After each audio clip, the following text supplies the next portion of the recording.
KT 백과사전은 미래지향적인 원자재라고 저는 이름을 붙이고 싶은데요. 네. 바로 배터리 금속, 네. 이것도 금속 카테고리에 아마 들어가는 그쵸. 걸로 네. 알고 있어요, 네네. CM에서. 어떤 상품들인가요? 네. 그래서 오늘은 이제 뭐 배터리 금속에 대해서 한번 준비를 해봤는데요. 일단 배터리 금속이 뭔지를 알기 위해서는 좀 기본적으로 배터리가 어떻게 구성이 돼 있고 거기에 이제 어떤 금속들이 들어가고 그 중에서 어떤 거를 갖다 배터리 금속이라고 하는지부터 좀 알아봐야 될 것 같아가지고 좀 기초부터 좀 시작을 하도록 하겠습니다. 자, 일단은 뭐 배터리, 그러니까 전지라고 그러죠. 전지 같은 경우에는 이제 뭐 1차 전지, 2차 전지로 이제 나눌 수가 있는데요. 1차 전지는 이제 한번 사용하고 버리는 전지, 그러니까 뭐 보통 많이 쓰고 있는 건전지, 네. 이런 게 이제 1차 전지가 되겠고요. 그 다음에 2차 전지 같은 경우에는 이제 충전이 가능한 전지. 그러니까 뭐 계속 한번 쓰고 다시 충전해서 또 쓸 수 있는 재생 가능한 그런 전지가 2차 전지라고 할 수 있습니다. 그래서 오늘 살펴볼 거는 이제 2차 전지 위주로 이제 살펴볼 거고요. 2차 전지 같은 경우에는 아무래도 1차 전지에 비해서 이제 밀도도 더 높고 그다음에 사용 시간도 더 길기 때문에 요즘에 훨씬 더 많이 쓰이고 있죠. 그러니까 전기차라든지 뭐 IT 기기라든지 이런 데 굉장히 활발하게 쓰이고 있습니다.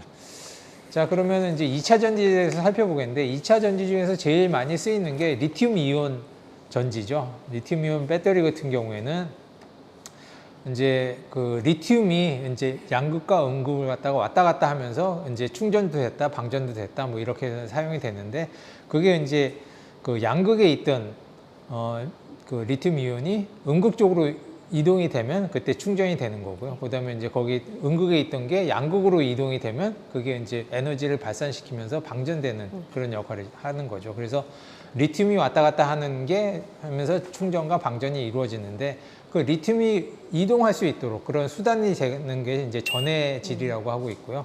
그다음에 이제 그 양극과 음극을 나눠주는 게 이제 분리막에서 이제 보면 이제 그 리튬 이온 배터리 같은 경우에는 이제 네 가지로 이제 이루어지는 게 양극과 음극이 있고 그다음에 전해질과 그다음에 분리막 이렇게 이루어진다고 볼 수가 있습니다. 그래서 이 중에서 보면은 이제 양극재를 봐야 되는데 왜 그러냐면 이제 다른 데서는 금속이 쓰일 게 없어요. 그러니까 음극 같은 경우는 주로 이제 뭐 흑연이 이제 많이 쓰이고 있고 뭐 분리막이나 전해질도 금속이 들어갈 게 없거든요. 그렇기 때문에 배터리에서 금속이다 그러면 이제 양극재에 들어가는 게 이제 금속이다라고 보시면 될 것 같습니다. 자, 양극재를 보면은 이제 양극재에 쓰이는 물건들이 많이 있죠. 보면은 이제 거기에 들어가는 니켈, 코발트, 망간, 알루미늄 등이 있는데요. 그건 뭐 니켈이나 코발트, 망간, 알루미늄의 이제 비율에 따라서 이제 전구체라고 그럽니다. 그래서 전구체하고 리튬이 결합이 되면서 이제 양극재가 되는 건데요. 양극재가 중요한 거는 이제 그 밀도가 굉장히 중요해요. 그래서 밀도가 이제 높아지면은 이제 아무래도 주행거리나 뭐 이런 것도 높아지게 되는 거고요. 그다음에 이제 만약에 밀도가 떨어지게 되면 이제 그런 게 낮아지기 때문에 이제 양극재에서는 밀도를 높이는 게 기술력이라고 볼 수가 있을 것 같습니다. 그래서 뭐 니켈, 코발트, 망간, 뭐 알루미늄을 갖다가 어떻게 배합하느냐에 따라 가지고 양극재 밀도를 갖다가 조절을 하는 거고 거기에 따라서 이제 전지의 성격이 달라지는 것 같아요. 그래서 여기 쓰이는 니켈, 코발트, 망간, 알루미늄을 갖다가 어느 비중을 하고 어떤 거 섞느냐에 따라 가지고 그 양극재 성격이 많이 달라진다고 볼 수가 있습니다. 그래서 요즘 뭐 제일 많이 쓰는 게 NCM 배터리라고 해서 뭐 니켈, 코발트, 망간이 많이 쓰이고 있고요. 그다음에 이제 좀 그거보다는 가격이 좀 싼 LFP 그 같은 경우에는 이제 니켈이나 코발트 이런 게 안 들어가는 대신에 이제 인산철하고 리튬을 결합을 해서 사용이 되는 거거든요. 요거 같은 경우 이제 장점은 아무래도 밀도는 좀 떨어지지만은 가격이 싸고 그다음에 안정성이 높기 때문에 이제 좀 저렴한 배터리를 만들 수 있어서 전기차 가격을 낮추는 데 도움이 되는 거고요. 그다음에 이제 니켈이 많이 들어가는 NCM이나 아니면 NCMA 같은 경우에는 이런 거 같은 경우에는 아무래도 이제 밀도가 좀 더 높아지기 때문에 주행거리도 길어지고 그렇기 때문에 좀 더 좀 고급 전기차 이런 데 많이 쓰이는 그런 양극재라고 볼 수가 있을 것 같습니다. 자, 그러면은 이제 아까도 말씀드린 것처럼 그런 양극재에 들어가는 금속 뭐 이런 걸 포함해 가지고 그 배터리 금속이라고 하면 요 네 가지를 보통 칭하는데요. 리튬, 니켈, 코발트, 망간입니다. 그러니까 리튬은 기본적으로 왔다 갔다 하는 이윤으로 쓰이는 거고, 그다음에 니켈, 코발트, 망간이 이제 양극재 소재로 많이 들어가는데, 그거의 특성에 대해서, 각각의 특성에 대해서 한번 좀 살펴보도록 하겠습니다. 리튬 같은 경우에는 이제 뭐 리튬 이온 배터리 같은 경우에는 거기에서 제일 중요한 게 리튬이라고 할 수가 있겠죠. 리튬 같은 경우에는 전체 양극재 가격의 한 70% 정도, 굉장히 비싼 금속이기 때문에 한 70% 정도를 차지를 하고 있고, 양극재가 한 전체 배터리 가격의 한 50% 정도 차지하고 있으니까 굉장히 중요한 금속이 리튬이라고 할 수가 있습니다. 네. 그 리튬 그 자체로 존재를 하기는 어렵고, 그러다 보니까 화합물로 존재를 하고 있거든요. 그래서 수산화 리튬 또는 이제 탄산 리튬으로 존재를 하게 되고요. 그다음에 이제 수산화 리튬 같은 경우에는 이제 아까도 말씀드린 NCM 같은 이제 니켈하고 결합해가지고 만드는 그런 고용량 전기차 배터리를 만드는데 수산화 리튬이 많이 사용되고 있고, 그다음 탄산 리튬 같은 경우에는 LFP 쪽하고 쓰입니다. 그러니까 수산화 리튬 같은 경우에는 이제 니켈하고 이제 결합이 굉장히 좋거든요. 근데 니켈이 이제 양극재 밀도를 그 좌우를 하다 보니까 그 결합할 수 있는 그런 게 이제 수산화 리튬이 많이 쓰이고 있거든요. 그래서 좀 비싼 배터리 만드는 데는 이제 수산화 리튬, 그다음에 좀 저렴한 배터리 만드는 데는 탄산 리튬 이렇게 사용된다고 보면 될 것 같습니다.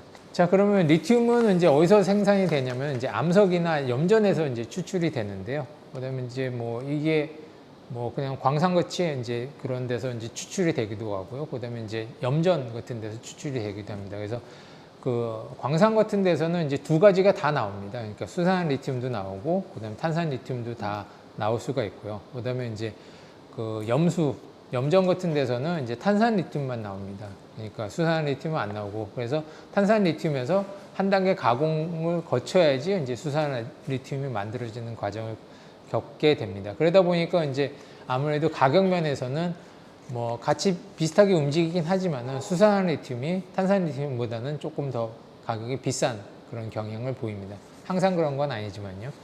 그다음에 이제 리튬 같은 경우에는 이제 호주하고 남미에서 주로 생산이 되는데요. 그러니까 호주하고 그다음에 남미에서 생산되는 양 자체가 보면 전체 생산되는 거의 한 60% 이상이 호주하고 남미에서 이제 생산이 됩니다.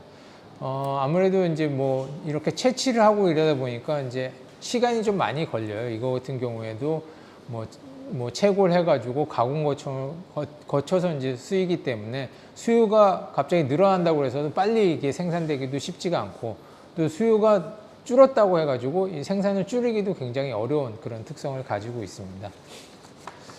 자, 그래서 리튬 같은 경우에는 예전에는 사실 보면은 뭐 그렇게 배터리 쪽에서 많이 쓰이진 않았거든요. 2000년대 초반만 해도 한 20% 정도만 이제 배터리 업계에서 쓰였는데, 지금은 이제 70%가 넘고요. 그다음에 이 비중은 앞으로 더 커지지 않을까 이렇게 생각이 됩니다. 그래서 굉장히 배터리하고 그다음에 이제 전기차하고 굉장히 밀접한 관계를 갖고 있다고 볼 수가 있습니다. 아무래도 그런 쪽이 이제 만약에 수요가 굉장히 많이 늘어난다 그러면 리튬 쪽도 그런 쪽 굉장히 필요성이 많이 늘어나게 될 거고요. 만약에 이제 배터리 산업이나 뭐 전기차 산업 쪽이 안 좋게 되면은 리튬 같은 경우에는 굉장히 가격이 안 좋게 그렇죠. 영향을 받을 수가 있을 것 같습니다. 그래서 리튬 가격은 배터리나 전기차 산업하고 굉장히 밀접한 관계가 있다, 이렇게 보시면 될 수 있을 것 같고요.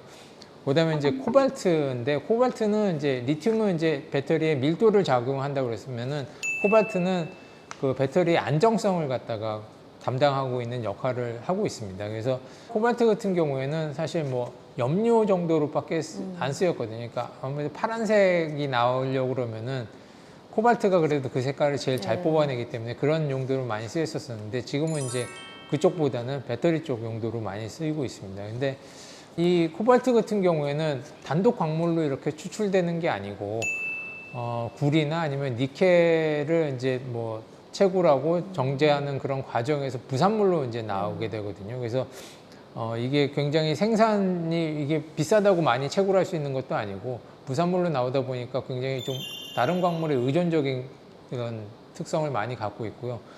한 가지 또 보면 70%가 콩고에서 이제 생산이 됩니다. 그러다 보니까 이제 이게 굉장히 정정 상태라든지 뭐 지정학적 요인에 굉장히 영향을 많이 받는 금속이라고 할 수가 있죠. 아무래도 다른 데서도 생산이 되면은 그래도 좀 보완이 될 텐데 콩고 같은 경우에 아무래도 치안이나 뭐 이렇게 네. 정치나 굉장히 그런 불안하죠. 불안한 국가이기 때문에 거기서 말썽이 생기게 되면은 코발트 가격이 이제 갑자기 급등하는 그런 현상을 많이 보입니다. 그렇기 때문에 요즘에는 이제 코발트를 가급적이면은 좀 덜 쓰면서 좀 배터리를 좀 안정적으로 만들 수 있는 게 없는가 그런 기술들이 좀 많이 발달을 하고 있고요. 왜냐하면 이제 콩고에 너무 의존을 하게 되니까 그래서 그런 쪽으로 이제 많이 그 기술들이 발전하고 있다고 볼 수 있을 것 같습니다. 그래서 이때까지는 보면 지정학적 위험에 따라서 코발트 가격이 굉장히 예, 변동성이 굉장히 컸습니다. 예, 네. 그러니까 뭐 어떨 때는 굉장히 낮았다가 어떨 때는 뭐 파운드당 40불 넘게도 올라갔다가 뭐 그러고 있는데 요즘에는 이제 코발트 가격도 많이 내렸죠. 아무래도 이거 같은 경우에도 기본적으로 많이 쓰이는 게 이제 배터리나 전기차 쪽으로 많이 쓰이다 보니까 요즘에 뭐 그쪽에 수요가 좀 낮다 보니까 뭐 좀 가격이 좀 많이 하락한 상태이긴 합니다. 그래서 코발트는 좀 그런 특성이 있다는 걸 보시면 될 것 같고요. 그다음에 이제 니켈입니다. 니켈은 아까 말씀드린 것처럼 이제 양극재 밀도를 갖다가 좌우하는 역할을 하고 있고요. 근데 사실 니켈 같은 경우에는 주 용도는 배터리보다는 스테인리스 만드는 데 많이 쓰이고 있습니다. 그래서 보면은 뭐 배터리 같은 경우는 한 15% 정도 쓰이고 있고요. 그다음에 스테인리스 같은 경우는 65% 정도를 하고 있습니다. 그래서 앞으로는 이제 뭐 니켈이 배터리용으로도 많이 쓰이겠지만 아직까지는 주 용도는 스테인리스 만드는 데 많이 쓰이고 있다라고 보시면 될 것 같고, 그다음에 인도네시아가 전체 생산에 굉장히 많은 부분을 차지하고 있다, 이렇게 3분의 1 이상을 차지하고 있다, 이렇게 볼 수가 있습니다. 자, 망간 같은 경우에는 뭐 용도가 뭐 인체에서도 많이 필수 영양소로도 많이 쓰이고 있고 뭐 그렇게 하고 있는데 배터리 쪽으로 쓰이게 된 거는 사실 그렇게 많지는 않고요. 그다음에 이제 요거 같은 경우에는 최근 들어서 이제 EV 쪽이 이제 많이 늘어나면서 망간 사용량도 굉장히 늘어나고 있는 상황이고요. 그다음에 주로 생산된 국가는 이제 남아공 쪽이 제일 많다고 볼 수가 있습니다. 그래서 예전에는 이제 뭐 NCM 같은 경우에는 이제 니켈, 코발트, 망간, 그래서 1대1대1 비율로 사용이 많이 됐었었는데 지금은 이제 좀 다른 쪽으로도 많이 용도가 좀 바뀌고 있는 것 같아요. 그래서 NCM 쪽 배터리가 많이 늘어나게 되면은 이쪽도 좀 많이 늘어나겠지만은 LFP 쪽이 많이 쓰이게 되면은 이 망간 같은 경우에도 조금 줄어드는 그런 모습을 보입니다. 자, 그러면은 이제 배터리 금속들을 갖다가 이제 한 4개가 있다고 말씀드렸고요. 그러면 이제 그거를 어디서 거래를 할 수 있는지를 한번 살펴봐야 될 것 같은데, 뭐 리튬하고 코발트 같은 경우에는 CME에서 거래가 가능합니다. 예, 지금 상장돼 있는 것 같은 경우에는 이제 코발트 메탈, 그다음에 코발트 탄산 코발트 쪽하고 그다음에 수산 리튬, 그다음에 탄산 리튬 이렇게 있고요. 몰리브덴 뭐 옥사이드 같은 경우에도 있는데 거의 거래가 안 되고 있습니다. 그래서 리튬 쪽이나 코발트 쪽 같은 경우에는 일단은 CME 쪽 만약에 관심이 있으시다 그러면 CME 쪽 거래소에서 거래가 가능하다라고 볼 수가 있을 것 같고요. 그다음에 니켈 같은 경우에는 LME에서 거래가 가능합니다. 그래서 LME 같은 경우에는 이제 뭐 니켈 같은 경우 완전히 배터리용으로만 쓰이고 있지 않기 때문에 다른 쪽 영향을 굉장히 많이 받거든요. 주로 용도가 이제 스테인리스다 보니까 스테인리스 쪽 업황에 따라서 니켈 가격은 영향을 많이 받고 있는 반면에 니켈이나 코발트 같은 경우는 거의 배터리 쪽 시황에 많이 영향을 받고 있거든요. 그렇기 때문에 뭐 배터리 쪽 그쪽에만 신경을 쓰신다 그러면은 이제 CME 쪽에 상장되어 있는 리튬이나 코발트 쪽을 좀 보시면 될 것 같고요.